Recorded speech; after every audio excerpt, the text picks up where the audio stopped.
Les amis, très heureux de vous retrouver pour une nouvelle vidéo pour débriefer ce match du Real Madrid contre Villarreal, cette 8e journée et cette victoire du Real Madrid qui nous permet de revenir en tête de la Liga. C'est provisoire parce que le Barça, il me semble, joue demain. Je sais plus c'est contre qui, mais on espère évidemment qu'ils vont chuter comme contre Paris, qu'ils auront plus le moral et qu'ils vont perdre. Excuse-moi si je tousse d'avance, je suis malade, donc c'est possible que je tousse pendant ce débrief.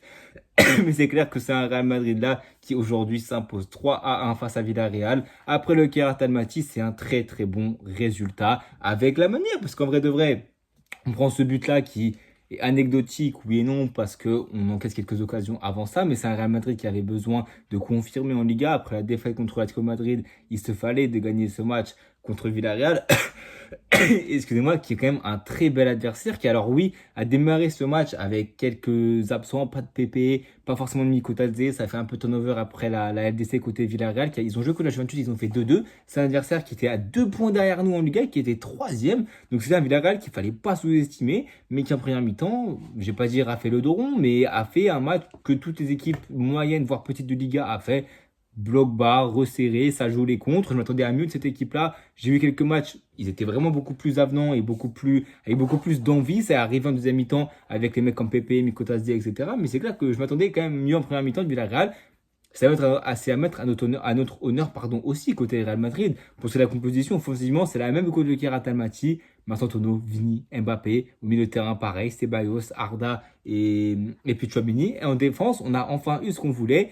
Valverde latéral droit, Carvajal on le sait toujours blessé et Trent aussi blessé. Et en charnière, Euchen, retour de Militao et à gauche Carreras. C'est ce qu'on voulait voir, un Valverde à droite dans ce poste de latéral droit qui a fait un match correct. On le sait sous Xabi, c'est différent que sous Carlo, les demandes sont différentes. Et dans ce poste de latéral droit, les blessés obligent. Il a une place de titulaire indiscutable à ce poste-là. Raul Sancho peut aussi l'occuper. Mais moi, j'aimerais voir Valverde parce qu'on sait qu'au milieu de terrain, il n'a pas, il a pas cette qualité technique que peut avoir un Ceballos, un Tchouaméni. Il est derrière Camavinga, pas forcément dans la hiérarchie, mais est-ce que footballistiquement, il apporterait autant, voire plus que Camavinga, que des mecs comme Güler, comme Ceballos, comme Bellingham? Je ne pense pas. Je pense que son avenir au Real Madrid, techniquement, malheureusement, est cantonné à ce poste de latéral droit. On sait qu'il n'aime pas forcément jouer à ce poste-là. Mais est-ce qu'un jour il aurait une chance au milieu de terrain? Dans certains matchs, évidemment, oui. Certaines configurations, oui. Pour moi, il doit être indispensable à cette équipe. C'est un très très bon attaquant. Mais dans un Real Madrid qui se veut conquérant footballistiquement, qui veut jouer, qui veut trouver une ADN d'une équipe qui domine les rencontres par la possession, aussi pour dans les gros matchs où tu feras presser très haut, si tu mets ton avenir de la relance, si ton 6 c'est Valverde à la relance, bah, tu vas perdre énormément de ballons. C'est pas un mauvais choix Valverde dans le jeu court, mais c'est pas un joueur à qui il faut en demander autant, auquel il faut incomber un tel fardeau à la relance, autant de responsabilités à la relance. C'est pas un mec excusez-moi, c'est pas un mec comme Rodri ou quoi.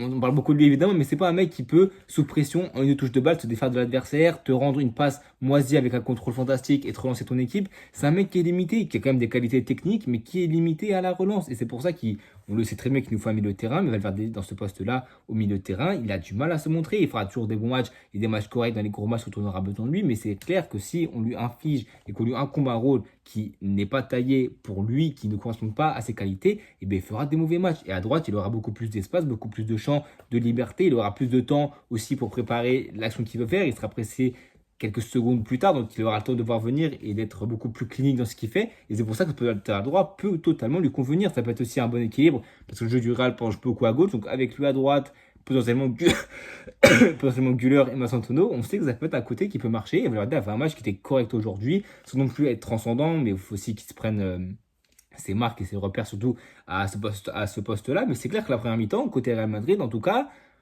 je dirais la première. Excusez-moi, hein, je tousse beaucoup. Alors, la première partie des premières mi-temps du Real Madrid, et je trouvais, était vraiment très bonne. Dans les intentions de jeu, dans ce qu'on essayait d'accomber offensivement, on n'était pas un Real Madrid qui était apathique, qui prenait trop de temps dans le déplacement. J'ai vu un Real Madrid qui a tenté des choses, qui a tenté des frappes, qui a tenté des situations, qui a beaucoup bougé, qui a beaucoup essayé, qui n'a pas forcément tenté énormément de frappes à l'antenne, même si tu finis ce match avec quand même 26 frappes. J'ai quand même vu un Real Madrid qui a eu de l'idée dans la création du jeu, qui n'est pas resté statique, apathique, ou avec une équipe bloc bas, tu te dis, oh, ça va être chiant. On a vu un Real qui, à l'image de Massantono, qui par sa prise de balle, par certains gestes, peut allumer la mèche, peut faire des différences. On a vu qu'il est sorti malheureusement, je crois, à la 70e minute, ou ouais, il est sorti enfin, ouais, à la 75e minute. Massantono qui a fait un match qui est plutôt correct. Alors sans non plus être extraordinaire dans un milieu de terrain du Real Madrid.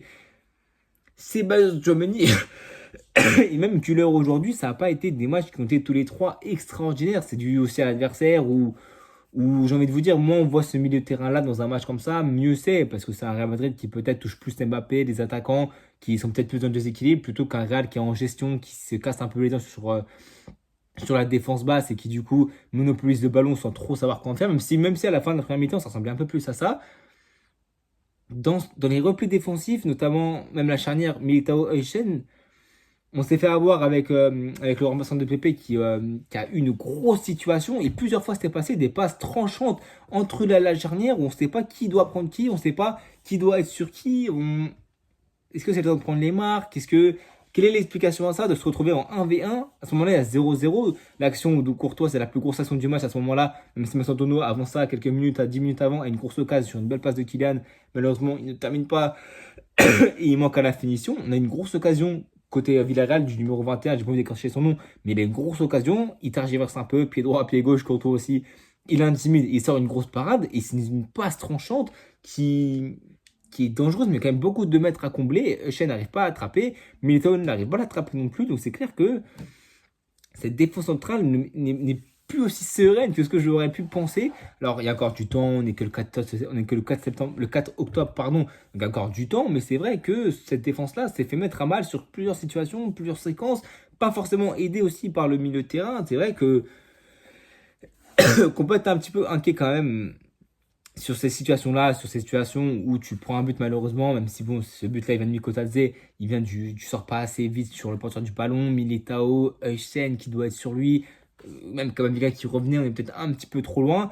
Le match peut changer, le match tourne du bon côté Real Madrid, mais c'est des matchs comme ça, contre un adversaire comme ça, qui, une fois sur 10, deux fois sur 10, peut tourner de l'autre côté Villarreal. Si le numéro 21 il termine son action, il met un 0. Si Mikotadze il marque avant, s'ils ne prennent pas le rouge, si on ne met pas le penalty de Vinicius, donc c'est clair que ça peut tourner énormément.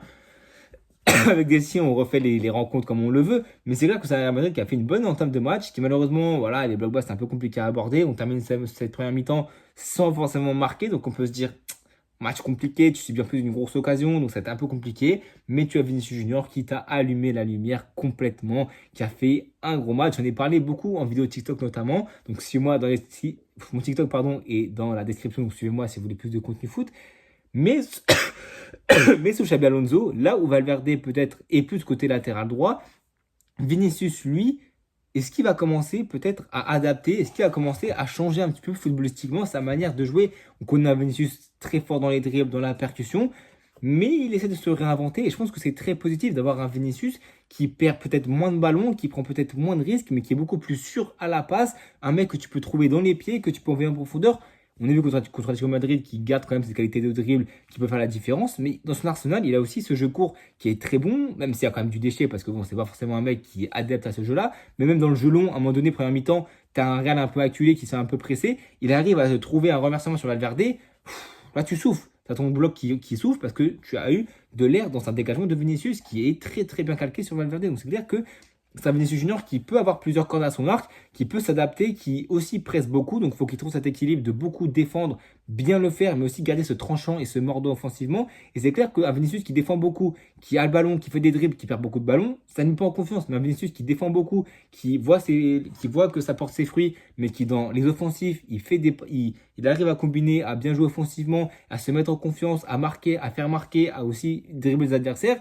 Mentalement, ça peut que être un gap psychologique de bonnes choses pour lui au fil de la saison. Il termine ce match avec un doublé, honnêtement. C'est un Vinicius qui, même avant ses buts, je trouvais que c'est un Vinicius qui était en jambes, qui voulait faire mal à l'adversaire, mais qui aussi, balle au pied, voulait faire des différences et voulait pas forcément être dans un stéréotype d'un ailier qui perd beaucoup de ballons. Donc on est peut-être en train de voir un Vinicius nouveau, un Vinicius qui tente peut-être moins de dribble, qui garde ce mordant, mais un Vinicius qui est peut-être plus complémentaire, qui est peut-être moins un élément qui va être le coupe-circuit de l'équipe. C'est peut-être maintenant peut-être plus Marc Antonio qui peut être ce joueur-là dribbleur, percussion, même si c'est pas non plus, il n'est pas aussi virevoltant que Vinicius, il peut peut-être avoir un peu ce rôle-là sur quelques occasions, quelques actions, quelques situations. On sait qu'il peut faire du mal, mais Vinicius, il finit buteur à la 47e minute sur une passe D, bon, de Kylian, même si c'est plutôt une passe de construction. Ça reste un but de Vinicius sur un contre son camp, une frappe déviée. Magnifique côté Vinicius Junior. Ça nous fait du bien parce que tu rentres des vestiaires avec ce but-là. Enfin, tu ressors des vestiaires avec un but très tôt dans le match. En tout cas, très tôt dans la deuxième période avec l'entraînement de Mikotadze et Pepe qui ont quand même changé.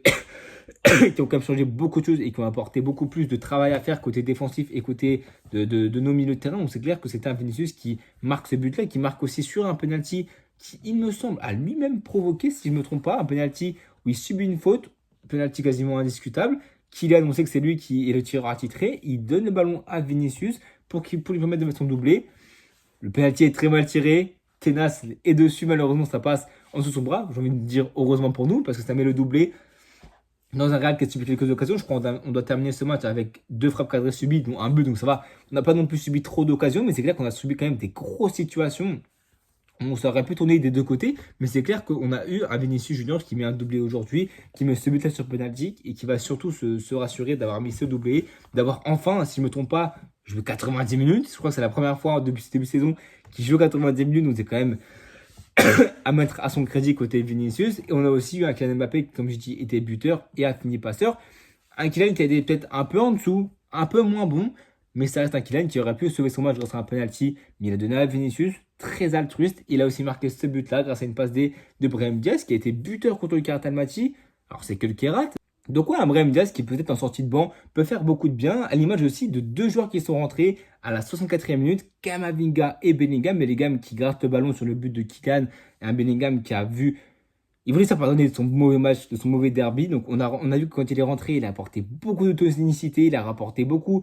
Cet engagement physique que Arda Güler a peut-être moins. Et c'est clair que Bellingham, quand il sera de retour titulaire à 100%, physiquement, mentalement, il sera indiscutable parce que c'est un joueur à part. C'est vraiment un super joueur qui a des belles appels, qui a des beaux appels en profondeur, qui a beaucoup d'envie, qui a beaucoup de qualité technique dans la projection très très fort. Même comme Avinga, son entrée était très très bonne. C'est 2 joueurs sur qui on doit compter parce que même quand quelqu'un dans la rotation, même pourquoi pas titulaire à court terme dans le milieu de terrain à la place de Ceballos, on peut se dire que ça peut être viable côté Real Madrid. Mais c'est clair que les deux entrées ont été très bonnes. Petite frayeur, comme je dis, Mikotadze a marqué. Le Villarreal a bénéficié, en tout cas, au moins du but de Mikotadze, du but du 2-1. Il reste 15 minutes, on peut se dire, oh là là, compliqué.